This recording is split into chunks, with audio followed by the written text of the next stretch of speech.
Hey everyone, I'm going to show you the critical final round game from the State Scholastic Championships. This happened just a couple of weeks ago on March 3rd in the State Scholastics. It's between Alex Byrne, who's playing white, and Teja Guruvelli, who's playing black. Teja is well known in the South Carolina chess scene. He's obviously an excellent player. He's been improving a lot, and he's still got a couple of years to compete in South Carolina in the high school and in the scholastic sections that we have. Alex Byrne, though, is really a new face. He immigrated just recently from Ireland, and this was his first tournament for us to see him. He's almost 2,000 FIDE, so after immigrating, he's the top-rated scholastic player, competing in South Carolina. I believe he's living out in the Hilton Head area. So it's great to have him. It'll be really good to see him play in the state championships, hopefully, if he does that, and in other South Carolina chess events. So Alex has white in this game. Teja has black. They're the only two players with perfect scores at this point in the tournament. So it's the final round, game 5, and both players have won all their games up to this point. So whoever wins this game becomes South Carolina State Scholastic Champion, or if there had been a draw, there would have been a big tie, and it would have gotten confusing. So fortunately for the directors, that didn't happen. There was a clear winner of this game, but it wasn't necessarily a game that went the way you thought it would. There were some interesting opportunities for both players along the way. So Alex opens with e4. He's got white, Teja has black. E4, e5, and Alex goes f4 right here, offering the king's gambit. And Teja takes him up on it, which I think you should do. If you're playing black and someone's going to come at you with these gambits, you should take these gambits and you should ask for proof that this kind of works, which, of course, the king's gambit doesn't really work, but, it's a way to play. I do it myself, and you get an interesting game, at least, we'll say that much. So black takes the king's gambit pawn, and we get the bishops opening. The bishops variation in the king's gambit, which is honestly, in my opinion, a little dubious, but it's certainly less explored, and it can be difficult for opponents to meet. So first off, Teja does the right thing. I think he does the right thing for a few moves. First off, he does not give this queen h4 check over here. Let me get that on the board. This is common, and you can probably do this theoretically, but generally this is considered difficult for black to play because white's going to gain some time with natural developing moves. White's going to get the big center. White's going to have a really good chance to win this pawn back, and the king is not as inconvenienced by being on f1 as you might think. So that check is kind of a red herring. Instead, natural developing moves make sense, which is what Teja does. Plays knight c6, knight f3, and there's a question here, should you keep the pawn or not? I kind of think you should go for g5. It's the most challenging thing for white to meet, having played both sides. G5 with some kind of bishop g7 setup, very, very difficult to break down. White has some play, but not that much. Teja keeps developing, which is okay. Knight c3. And here, computer indicates that he should go bishop b4 to keep pressure on the center. Instead, he goes d6. Now, it was already hard to maybe convince yourself that bishop b4 is the move that needed to be played, but this is a move that when I look at it as a king's gambit player, I immediately know things are great for white because you're blocking in this bishop over here. You're letting white take the center, which is what Alex does, pawn d4. You're pretty much, I think, letting white have this f4 pawn back. I don't see any good ways to defend it. You're losing way too much time if you try something like knight h5 now. g5 also isn't on the table. So I think white's getting the pawn back, getting a big center. White's getting everything white wants in the king's gambit. This d6 move I really feel is suspect. After d4, queen e7 is another move that feels suspect to me. I think Teja's idea is I'm going to do this and get castled, but he's not going to have time for that. Obviously, this move hinders the development further, and that's going to become a big factor. So castles, classic tactics. Nothing to worry about here. We're not worried about the e4 pawn because we're always going to have the classic pin and win. So instead, Teja, of course, seeing that, plays bishop to g4. And then this is a good move from Alex. Knight to d5, trying to get black to take, open the e-file, which will lead to a double threat of pinning and winning the queen and taking the knight, and that'll win a piece. This knight d5 move reminds me of the game Fischer versus Fine in an Evans Gambit, where Fischer used a similar knight d5 move to pry open the e-file and win a crushing victory in a casual game in the Evans Gambit, another e4, e5 kind of gambit line. Bishop takes f3. So Teja throws in this capture here. Of course, we're going to recapture with the piece. I think queen takes f3 was the way to go. Probably Alex didn't pick this one because he saw that d4 was hanging, but after queen c3, there's too many threats. Queen and knight are in trouble. c7 is hit. Lots of things are falling for black. Instead, after the capture on f3, he picked a recapture with the rook. Knight takes d5 from Teja now. Pawn takes, and knight a5. Obviously, black is in tremendous trouble at this point. Now, white does not have rook e3 pinning and winning the queen because of this pawn right here. It's keeping this square covered, which is why Alex goes, well, bishop b5 check first, but then bishop takes f4. Without the pawn, there's an immediate threat of rook e3 going after the queen, so there's no time for black to capture on b5. This is a crushing position for white. The question is how to finish it off. Black tries queen f6. There's many good moves here. First, we get a trade on c6, which makes total sense. And then queen d2. Queen d2 is a good move, but my personal preference when I first played through this game was at this point to go queen e1 check. With a strong position like this, I'm looking for a forced win. That means I'm looking at the checks and I'm looking at the captures. Queen e1 check creates a fork hitting the king and the knight. And if bishop e7, which is the move you really want to play so that you can get castled, I'm going to take over here on a5. Okay. Now, if you capture on d4, bishop e3 is a good move. So many things are under pressure for black. c6, the queen is hit. Basically, I'm going to win a piece with some good tactical play. For example, let me put queen takes d4, bishop e3 on the board, and you can try one more trick with queen d5, making a pin. And I have a good move here in c4. Your queen can't keep the pin. c6 is in trouble. And I'm basically just winning a piece here.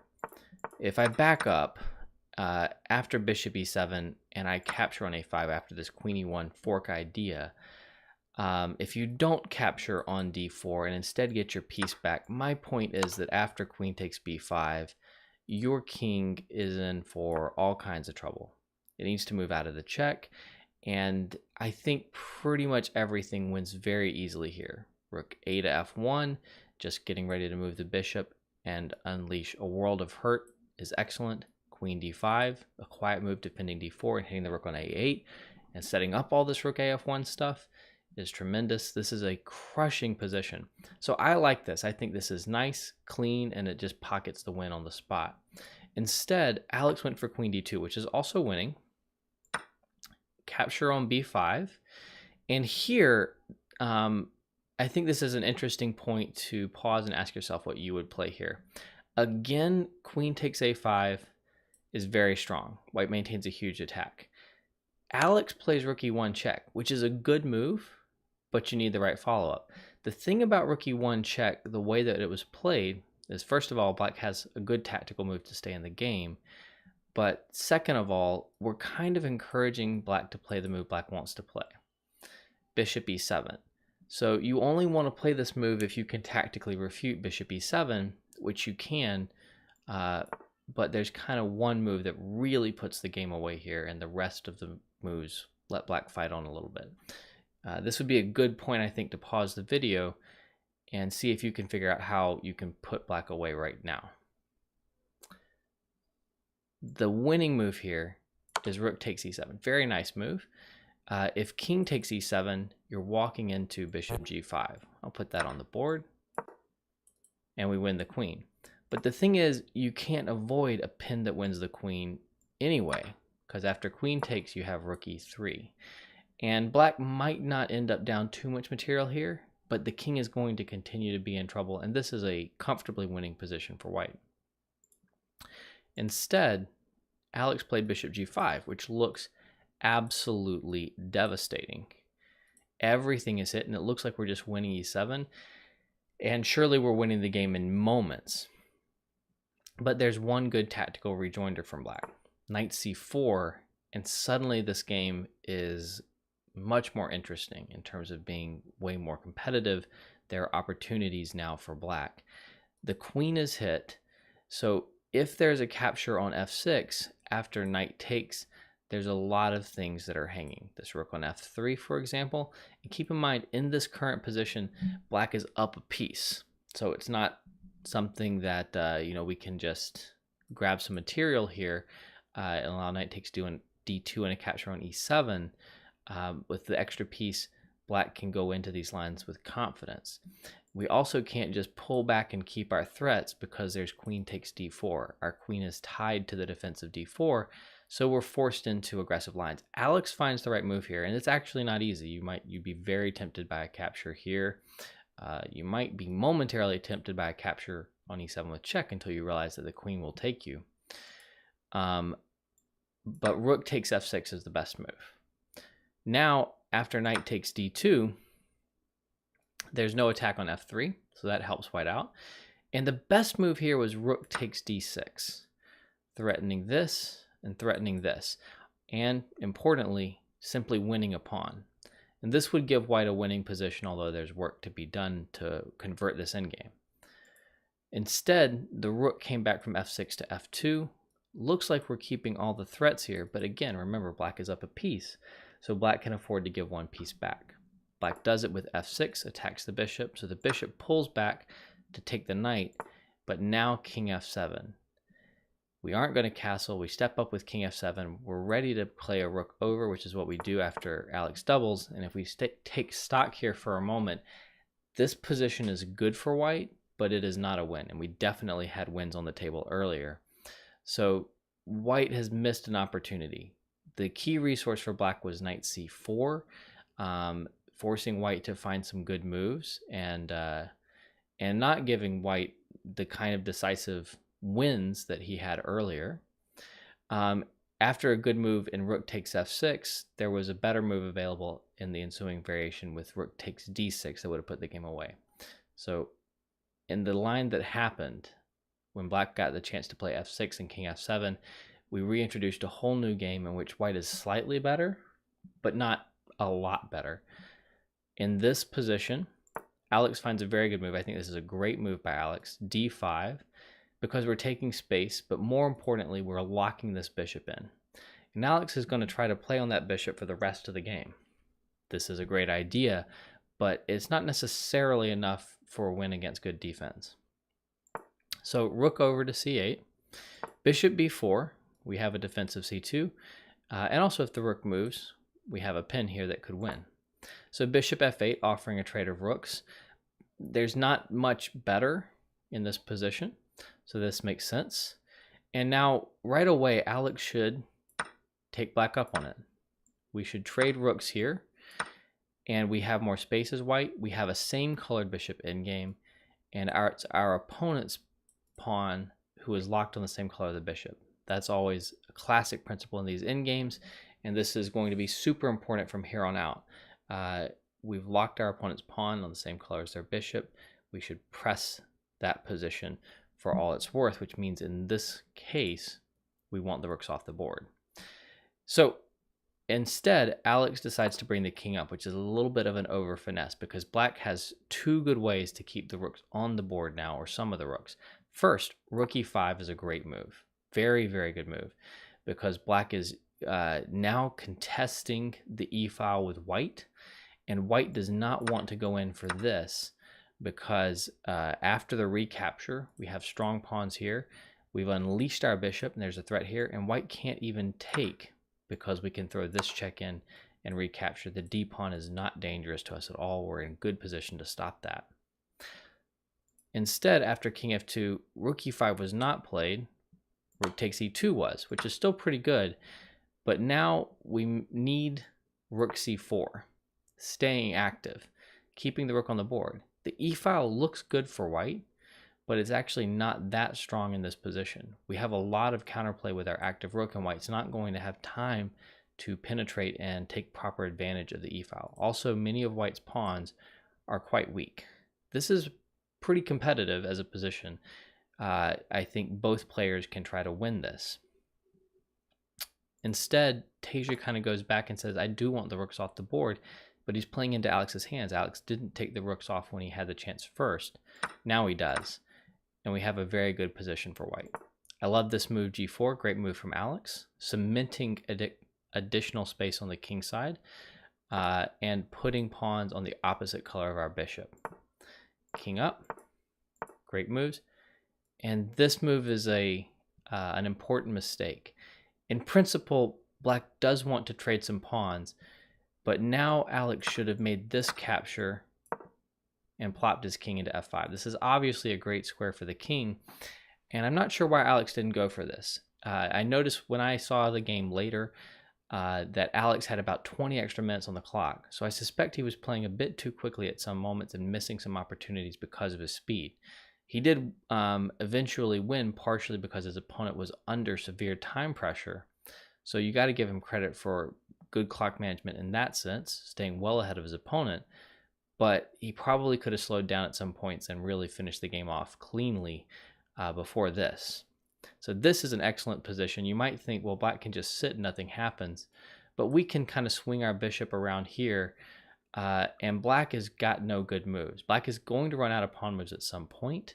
The king can't move anywhere because we'll invade on one side or the other.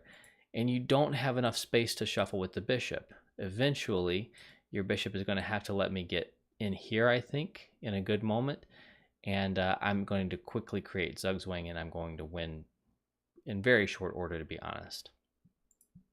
So h5, Alex says I want to keep the pawns on. Again, we should take and go king f5. After a trade here, we still have our space advantage as white.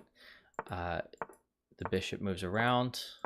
Alex plays for c4, which is a good idea. Again, putting more pawns on the opposite color of the bishop. He's being very good about following that principle.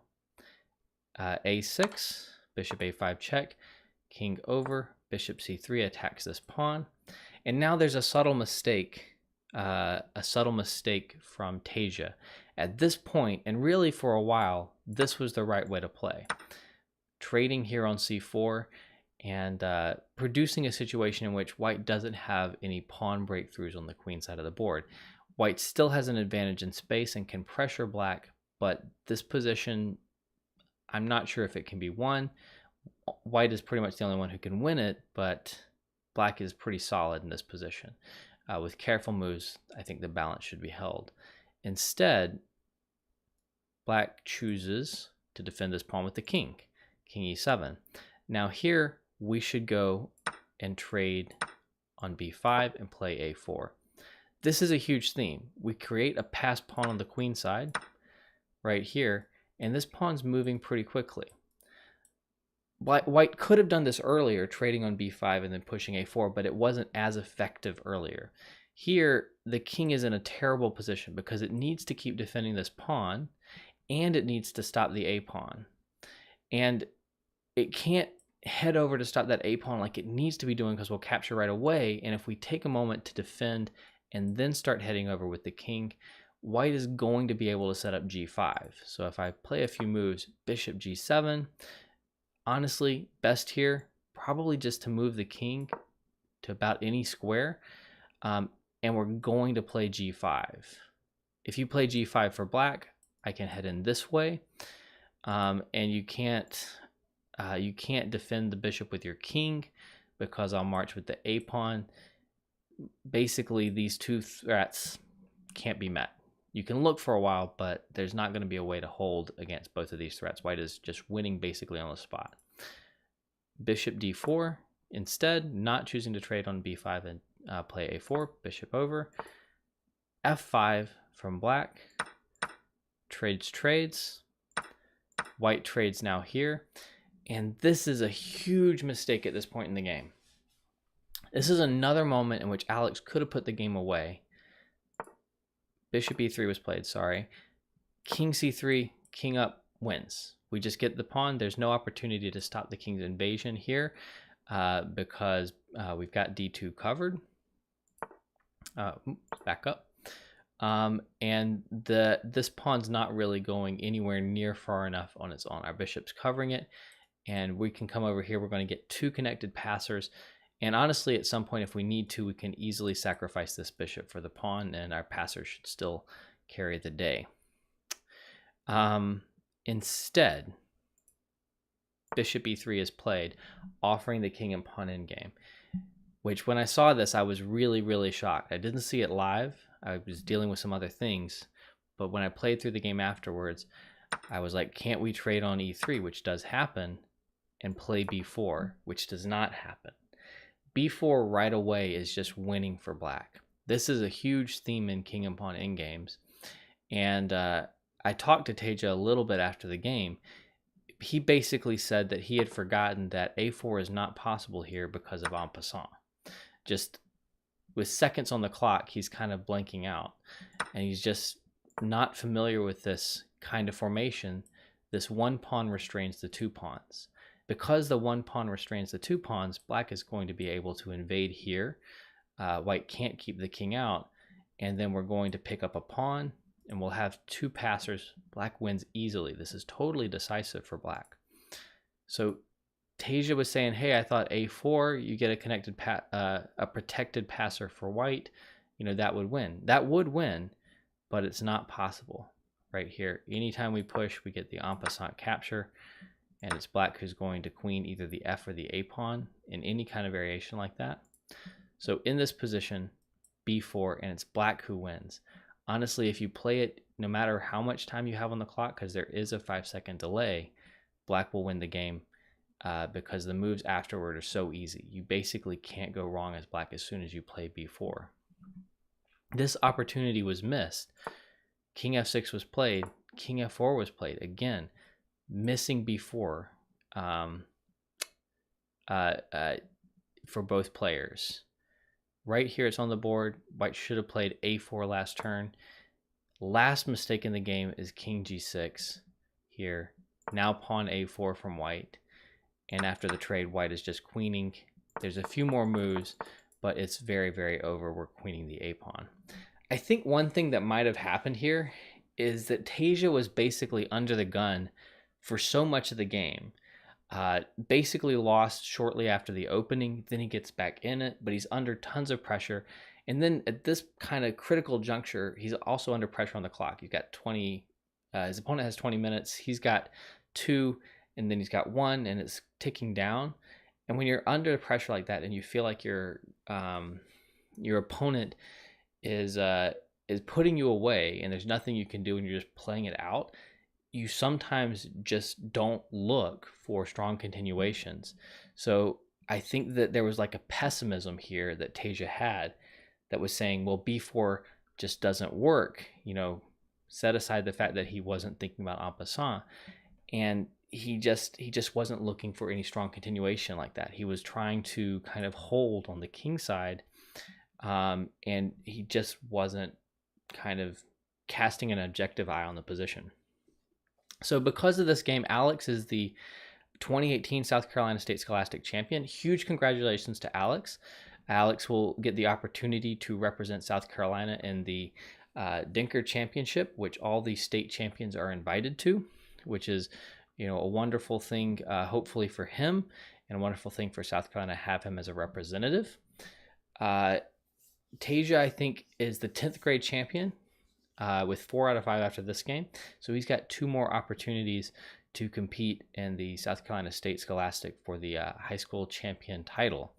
I think that this game will probably be a really important one for Teja as a player, helping him, you know, grow and probably handle these kinds of pressure situations a lot better in future, and probably he'll be better able to maintain some objectivity in these kinds of games.